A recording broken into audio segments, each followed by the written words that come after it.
The Cartographer's Secret. Part 1. Whispers of the Uncharted. Elias Thorne traced the delicate curve of a coastline on his chart, a frown creasing his brow. The map was incomplete, a gaping blank space in the vast expanse of the Pacific. He disliked blank spaces. They represented the unknown, the uncharted, the potential for anything. And Elias, a man of order and precision, preferred the known. His life was dedicated to the art of cartography. He translated the world, with its chaotic coastlines and sprawling mountain ranges, into neat, ordered lines on paper.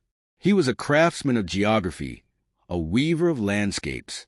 But this commission, this gaping hole in his meticulously crafted world, filled him with a disquiet he couldn't quite explain. Julian Voss, the man who had commissioned the charting of the uncharted archipelago, was an enigma, a billionaire recluse, rumored to have interests that stretched beyond the bounds of conventional business. Voss exuded an air of quiet power, a sense of hidden depths that made Elias uneasy. The offer was tempting, of course, a sum of money that could secure his future, no questions asked. But the glint of something calculating in Voss's eyes, the almost predatory smile that lingered too long, made Elias hesitant. He had accepted the commission, but with a growing sense of foreboding. It was as if he was stepping into a shadow, a place where the familiar rules of the world no longer applied. He assembled his crew carefully. Isabel Izzy Diaz, a marine biologist whose passion for the ocean was matched only by her sharp wit and her even sharper intellect. She was a force of nature herself, as unpredictable and captivating as the sea.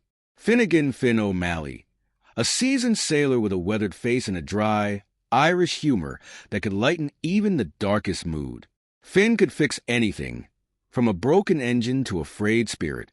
And Kenji Tanaka, a quiet, almost ethereal photographer, whose keen eye captured not just the image, but the soul of a place. Kenji saw the world in shades of light and shadow, in whispers of color and form. Their ship, the Sea Serpent, was a sturdy, well-maintained vessel, capable of withstanding the rigors of a long voyage. As they sailed into the uncharted waters, a strange stillness settled over them. The ocean was unusually calm, its surface like polished glass, reflecting the cloudless sky. It was a beauty that bordered on unsettling, a serenity that felt unnatural. The first island they encountered was small, a jagged peak of rock rising from the sea. As Elias began his survey, meticulously mapping the coastline and noting the topography, Izzy made a fascinating discovery. She found unusual coral formations, unlike anything she had ever seen. They were bioluminescent, emitting a soft, ethereal glow in the twilight, like underwater stars. Kenji, drawn by the ethereal light, captured stunning images of the coral, its beauty both mesmerizing and otherworldly. He also photographed the strange creatures that inhabited the island's shores, bizarre, almost prehistoric-looking animals that seemed to belong to a forgotten era. As they explored the island, they found the ruins, ancient structures, overgrown with jungle vines, whispered tales of a lost civilization. The stones were intricately carved with symbols, a language that was both familiar and alien. Elias felt a pull towards these symbols, a sense that they held a key, a piece of a puzzle he didn't even know he was trying to solve. They moved from island to island, each one more intriguing, more unsettling than the last. The geological formations were indeed unusual. Strange rock formations that defied conventional physics, magnetic anomalies that played havoc with their compasses. It was as if the islands were a living laboratory, a place where the laws of nature were bent and twisted into strange new forms. Elias charted everything meticulously, his unease growing with each new discovery. He felt like he was uncovering layers of history, peeling back the skin of the islands to reveal the secrets beneath. But the more he learned, the more questions arose. Who were the people who had built these ancient structures? What was the purpose of these strange formations? And what was the significance of the symbols carved into the stones? One evening, as they anchored in a secluded cove, Izzy made another startling discovery. She found a hidden cave, its entrance concealed by a cascading waterfall. Inside, she found more of the strange symbols, carved into the walls of the cave, glowing with a faint, almost phosphorescent light. Kenji, drawn by Izzy's excitement, documented the symbols with his camera, capturing their intricate details. Finn, ever practical, set up camp for the night, his gaze wary, scanning the surrounding jungle. Elias, however, felt a growing sense of urgency. He knew they were on the verge of something significant, something that Voss clearly wanted to keep hidden. That night, as the crew gathered around a crackling campfire, a storm descended upon them with terrifying speed. The wind howled like a banshee, the waves crashed against the sea serpent with relentless fury, and the sky was split by jagged forks of lightning. It was as if the islands themselves were reacting to their presence, warning them to turn back. During the storm, Finnegan disappeared. One moment he was there, tending the fire, his face illuminated by the flickering flames. The next he was gone, swallowed by the darkness and the raging storm. They searched frantically, calling his name into the wind, but there was no answer. It was as if he had simply vanished, leaving behind only the echo of his laughter and the lingering scent of his pipe tobacco. The remaining crew members were shaken to their core. Fear, raw and primal, gnawed at their resolve. They knew something was terribly wrong, that they were in danger. But they were also driven by a sense of duty, a desire to understand what had happened to Finn, and a burning curiosity to unravel the mysteries of the islands. The storm raged throughout the night, a symphony of wind and water, a testament to the raw power of nature. And then, as suddenly as it had begun, it was over. The wind died down, the waves calmed, and the sky cleared, revealing a sky full of stars. The next morning, the sun rose on a scene of eerie tranquility. The sea serpent was battered but afloat, its crew exhausted and shaken. They knew they had to continue, that they couldn't turn back now. Finn's disappearance had solidified their resolve. They owed it to him and to themselves to uncover the truth. They continued their exploration, their sense of unease growing with each new discovery. They found a hidden valley, nestled between two towering peaks, where the ruins were more extensive, more elaborate. They found evidence of advanced technology, strange devices that seemed to hum with an unseen energy, hinting at a level of sophistication that defied their understanding of ancient civilizations. Elias, meticulously charting every detail, felt like he was piecing together a complex puzzle, a puzzle that spanned centuries, a puzzle that held the key to a lost world. He realized that the islands were not just a collection of remote outposts. They were a sanctuary, a place where an ancient civilization had sought refuge from a cataclysmic event, a civilization that had possessed knowledge far beyond their time. As they delved deeper into the mysteries of the islands, they began to understand the true significance of the symbols. They were not just a language. They were a code, a way to access the ancient technology, a key to unlocking the power that lay dormant beneath the surface. They found a chamber, hidden deep within the largest of the islands, a chamber that pulsed with the same energy that emanated from the strange devices. Inside, they found a massive crystal, its facets glowing with an inner light. It was the source of the energy, the heart of the ancient technology. And then Julian Voss arrived. His ship appeared on the horizon, a sleek, menacing vessel that cut through the water like a predator. He was no longer the polite client, the enigmatic billionaire. He was a man driven by greed, his eyes burning with ambition. He wanted the technology for himself, to control its power, to use it for his own purposes. The confrontation was inevitable. Elias, Izzy, and Kenji found themselves caught in a dangerous game, a battle for control of a secret that could change the world. They had to decide what to do with the knowledge they had uncovered, a knowledge that could be used for good or for evil. The fate of the islands and perhaps the world rested on their shoulders. They knew Voss wouldn't hesitate to use force, and they were vastly outnumbered. But they also knew they couldn't let him have the power. They had one advantage. They understood the islands now, their secrets, their rhythms. They knew where the power lay, and they knew how to access it. The question was, could they use it before Voss sees it for himself? And what would they do with it once they had it? The whispers of the uncharted islands had led them to a precipice. The next step would determine not only their survival, but the future of a forgotten past. The second part of their journey would be a fight. A fight, not just against Voss and his mercenaries, but against the very forces that guarded the island's secrets.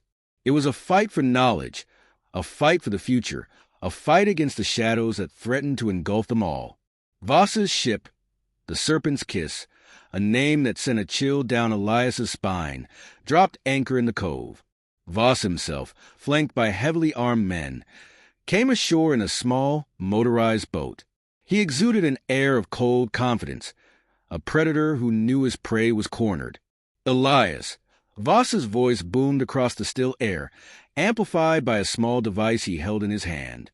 You and your little crew have stumbled upon something you don't understand, something that's far beyond your comprehension. This power, it belongs to me, Elias. Standing at the entrance to the hidden chamber with Izzy and Kenji, felt a surge of anger mixed with a strange sense of calm. He wasn't a fighter, but he wouldn't back down. He wouldn't let Voss take what belonged to the ancients, what belonged to the world. This power doesn't belong to anyone, Voss, Elias replied, his voice surprisingly steady. It belongs to the past, to the people who built these islands. It's their legacy, and it should be protected. Voss's lips curled into a sneer. Protected? By you? You're just a cartographer, a mapmaker. What do you know about power? I know enough to know that it shouldn't be in your hands, Elias retorted. Izzy, her eyes blazing with defiance, stepped forward. You're blinded by greed, Voss, she spat. You don't care about the knowledge, about the history. You only care about what you can gain. Kenji, silent as always, raised his camera, capturing the scene unfolding before him. He knew that this moment was crucial, that it needed to be documented, not just for posterity, but as evidence. Voss chuckled, a harsh, humorless sound. You're playing a dangerous game, he said. You have something I want, and I'm not afraid to take it. He gestured to his men, who were now advancing towards the chamber entrance, their weapons raised. Take them, Voss commanded, and secure the crystal. Elias, Izzy, and Kenji exchanged a look. They knew they were outmatched, but they had one advantage.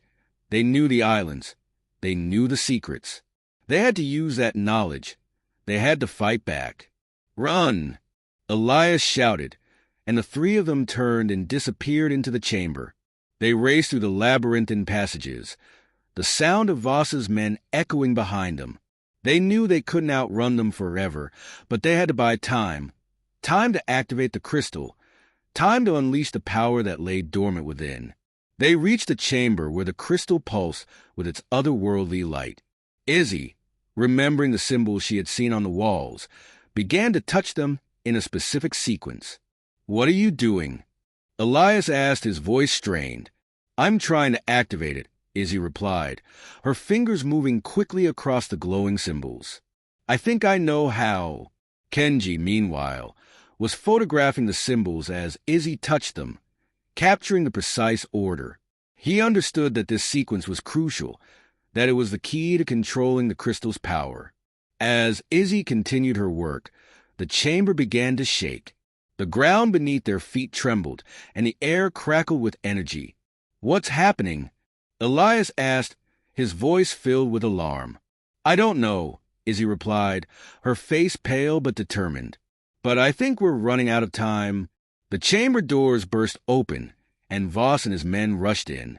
They saw Elias, Izzy, and Kenji standing before the crystal, its light now blindingly bright. Stop them, Voss yelled. His men opened fire, but the bullets seemed to have no effect. They bounced off an invisible barrier, a shield of energy that surrounded the crystal and the three figures. It's working, Izzy exclaimed. I've activated it. The crystal began to spin, its light now a swirling vortex of pure energy. The chamber shook violently, and the air hummed with power.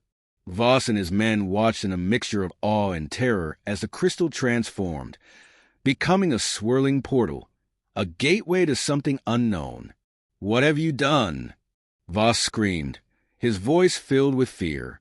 "We've opened the way," Izzy replied, her voice ringing with newfound strength. "The way to the past, to the future, to the infinite possibilities that lie beyond." The vortex pulsed, and a figure emerged from it. It was an ancient being, tall and slender, its features ethereal, its eyes filled with wisdom and power. It was one of the architects, the guardians of the ancient knowledge. The architect looked at Voss, its gaze piercing. "You seek to control what you do not understand," it said, its voice resonating with ancient power. "You seek to use this power for your own selfish purposes. You are not worthy." Voss recoiled, his face contorted with fear. He knew he was no match for this being, this guardian of the secrets. The architect turned to Elias, Izzy, and Kenji. "You have shown courage," it said. "You have shown respect for the ancient wisdom. You are worthy. What do we do now?" Elias asked, his voice filled with a mixture of awe and responsibility. "You will be the guardians," the architect replied. "You will protect this knowledge. You will share it with the world when the time is right. You will be the legacy of the ancients." The architect gestured towards the still pulsating vortex. "The way is open," it said. "You must choose. Will you stay, or will you return?" Elias, Izzy, and Kenji exchanged a long look, a silent conversation passing between them. They knew what they had to do. They had to protect the knowledge. They had to share it with the world. They had to be the guardians. "We will stay," Elias said, his voice firm. "We will be the legacy," Izzy added, her eyes shining with determination. "We will protect the secrets," Kenji vowed, his voice quiet but resolute. The architect nodded, a faint smile playing on its lips. "Then so be it," it said. "The power is yours." The vortex began to shrink, the swirling light fading. Voss and his men watched in horror as the ancient being and the three humans disappeared, leaving them alone in the chamber. Voss, his face contorted with rage and frustration, turned to his men. "Find them," he roared. "Find them and bring them back. The power is mine." But it was too late. The portal was gone. The secrets were safe, for now. Elias, Izzy, and Kenji had become the guardians, the inheritors of the ancient legacy. They would protect the knowledge. They would share it with the world when the time was right. They were the whispers of the uncharted, the keepers of the flame. The future of the islands and perhaps the world rested on their shoulders. The story was far from over. It was just beginning. The legacy of the ancients had been passed on, and now they had to decide what to do with it. The true test was yet to come. What would they do with the power they now possessed? How would they choose to shape the future? The whispers of the uncharted islands had become their calling.